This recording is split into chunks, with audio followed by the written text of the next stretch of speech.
বক্তব্য নিয়ে আসছেন মোহাম্মদ সাজ্জাদ হোসেন খান।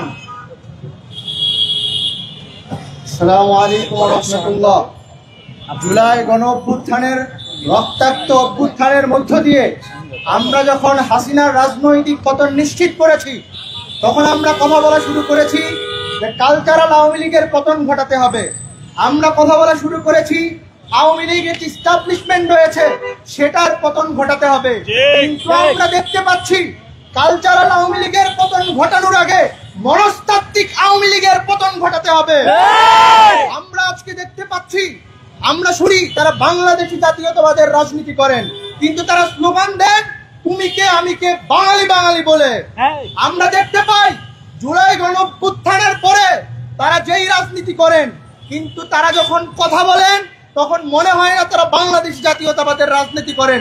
তাদের দেখে, তাদের জবানে, তাদের বক্তব্যে আমরা দেখি সাক্ষাৎ ওবায়দুল কাদের হাজির হন।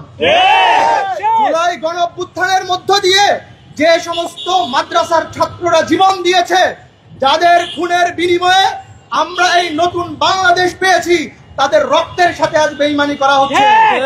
জুলাই গণ অভ্যুত্থানের পরে আমরা এক নতুন বাংলাদেশ চেয়েছিলাম।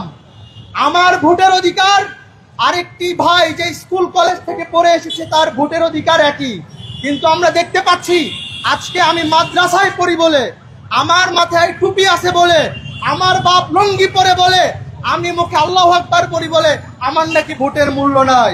তারা এই ধরনের বক্তব্যের মধ্য দিয়ে হাসিনা যে লাশের রাজনীতি করেছে সেই রাজনীতি আবার ফিরিয়ে নিয়ে আসতে চাচ্ছে। আজকে সে বলতে চাচ্ছে আমার ভোটের মূল্য নাই, কালকে বলবে আমার জীবনের মূল্য নাই। এই শাহবাগী রাজনীতি ঢাকা বিশ্ববিদ্যালয় থেকে চিরতরে নির্মূল করতে চায়। ইনকিলাব জিন্দাবাদ।